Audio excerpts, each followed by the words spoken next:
आज के तमाम बड़ी खबरें नॉन स्टॉप न्यूज में। सरकार ने एक बड़ा फैसला लेकर राजीव गांधी खेल रत्न अवार्ड का नाम मेजर ध्यानचंद खेल रत्न अवार्ड कर दिया। फैसले की जानकारी प्रधानमंत्री नरेंद्र मोदी ने देश को दी। देश को गर्वित कर देने वाले पलों के बीच अनेक देशवासियों का यह आग्रह भी सामने आया कि खेल रत्न पुरस्कार का नाम मेजर ध्यानचंद जी को समर्पित किया जाए। लोगों की भावनाएं देखते हुए इसका नाम अब मेजर ध्यानचंद खेल रत्न पुरस्कार किया जा रहा है। जय हिंद। फैसले पर कांग्रेस ने कड़ी नाराजगी जताई। कांग्रेस ने इसे पूर्व प्रधानमंत्री राजीव गांधी का अपमान बताया है। मेजर ध्यानचंद का नाम शायद अगर भारतीय जनता पार्टी और प्रधानमंत्री मोदी जी अपने छोटे राजनीतिक उद्देश्यों के लिए ना घसीटते तो अच्छा था, लेकिन सरकार और बीजेपी ने फैसले को सही बताया। जब भी किसी प्रकार के अवार्ड के बारे में विचार करना चाहिए तो उस क्षेत्र के लोगों को किस नाम से प्रेरणा मिलेगी, इसका ध्यान हमेशा रखा ही जाना चाहिए और मुझे लगता है मोदी जी ने ठीक किया। खेल जगत ने भी प्रधानमंत्री के फैसले का स्वागत किया है। खेल रत्न सर्वोच्च खेल पुरस्कार है। पूर्व प्रधानमंत्री राजीव गांधी के नाम पर इसकी शुरुआत 1991 में की गई थी। टोक्यो ओलंपिक्स में भारतीय महिला हॉकी टीम ब्रॉन्ज मेडल जीतने से चूक गई। ब्रॉन्ज के लिए हुए मुकाबले में डिफेंडिंग चैंपियन ग्रेट ब्रिटेन ने भारत को कांटे के मुकाबले में 4-3 से हराया। हाफ टाइम तक स्कोर 3-3 से बराबर था।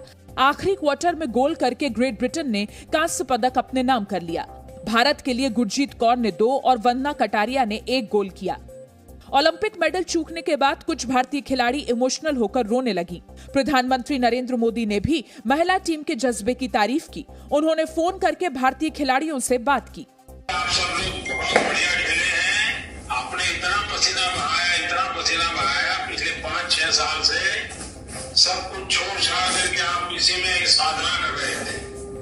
आपका पसीना बदल नहीं ला सका, लेकिन आपका पसीना आज देश की करोड़ों बेटियों की प्रेरणा बन गया है और मैं टीम के सभी साथियों को और आपके कोच को सबको बधाई देता हूं। Thank you sir, thanks a lot. आपने इतना इनकरेज किया हमारी टीम को। ग्रेट ब्रिटेन हॉकी ने ट्वीट करके भारतीय महिला टीम के जज्बे को सराहा और लिखा कि आने वाला समय भारतीय महिला हॉकी टीम का होगा। संसद में जारी गतिरोध के बीच कांग्रेस सांसद राहुल गांधी कृषि कानूनों के खिलाफ 13 विपक्षी दलों के नेताओं के साथ जंतर मंतर पर चल रही किसानों की संसद में पहुंचे। इस दौरान विपक्षी दलों के नेताओं ने नारे लगाए। उनके हाथ में सेव फार्मर्स सेव इंडिया के पोस्टर दिखे। राहुल गांधी ने किसान आंदोलन का समर्थन करते हुए कहा कि कृषि कानूनों पर चर्चा से काम नहीं चलने वाला है और सरकार को इन्हें रद्द करना होगा।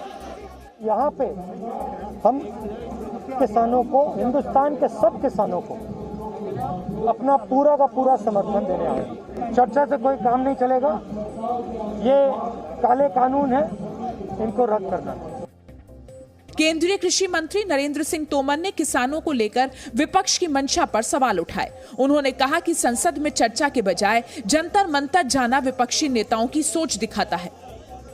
संसद में बात नहीं करना और जाकर इस प्रकार के कार्यक्रम करना, ये सिर्फ इतना ही प्रदर्शित करता है कि मीडिया में उनको किसी न किसी बहाने जगह चाहिए। जंतर मंतर पर राहुल गांधी के साथ विपक्ष के इस प्रदर्शन में टीएमसी, बीएसपी और आम आदमी पार्टी शामिल नहीं हुई। प्रधानमंत्री नरेंद्र मोदी ने भारत की निर्यात क्षमता को बढ़ाने के लिए विदेशों में भारतीय मिशनों के प्रमुखों के साथ चर्चा की। प्रधानमंत्री ने कहा कि भारत से निर्यात बढ़ने की पूरे विश्व में संभावनाएं बढ़ रही हैं। साथियों, एक्सपोर्ट बढ़ाने के लिए 4 फैक्टर्स बहुत महत्वपूर्ण है। पहला, देश में मैन्युफैक्चरिंग कई गुना बढ़े। दूसरा, ट्रांसपोर्ट की, लॉजिस्टिक्स की दिक्कतें दूर हो। तीसरा, एक्सपोर्ट्स के साथ सरकार कंधे से कंधा मिलाकर के चले। और चौथा फैक्टर है जो आज के इस आयोजन से जुड़ा है और वो है भारतीय प्रोडक्ट्स के लिए इंटरनेशनल मार्केट। इस वक्त भारत का निर्यात जीडीपी का लगभग 20% है। भारत और चीन के बीच वास्तविक नियंत्रण रेखा यानी एलएसी पर तनाव कम करने पर सहमति बनती दिख रही है। सेना की तरफ से जारी बयान में कहा गया है कि कॉर्प्स कमांडर स्तर की 12वें दौर की बातचीत में बनी सहमति के बाद दोनों देशों के सैनिक पूर्वी लद्दाख के गोगरा में पीछे हटे हैं। सेना के मुताबिक सैनिकों के पीछे हटने की प्रक्रिया 2 दिनों में यानी 4 और 5 अगस्त को की गई। साथ ही इलाके में दोनों पक्षों की तरफ से बनाए गए सभी अस्थायी ढांचे और अन्य इंफ्रास्ट्रक्चर को हटा दिया गया है। सेना की तरफ से यह भी कहा गया है कि यह समझौता सुनिश्चित करता है कि दोनों पक्षों की तरफ से इस क्षेत्र में एलएसी का कड़ाई से पालन और सम्मान किया जाएगा। साथ ही यथास्थिति में कोई एक तरफा बदलाव नहीं है। दोनों पक्षों ने वार्ता को आगे बढ़ाने और पश्चिमी क्षेत्र में एलएसी के साथ बाकी मुद्दों को हल करने की प्रतिबद्धता जताई है। बयान में यह भी कहा गया है कि भारतीय सेना आईटीबीपी के साथ पश्चिमी क्षेत्र में एलएसी के साथ देश की संप्रभुता सुनिश्चित करने और शांति बनाए रखने के लिए पूरी तरह से प्रतिबद्ध है। Presenting B News app available on Google Play and App Store. Download it now.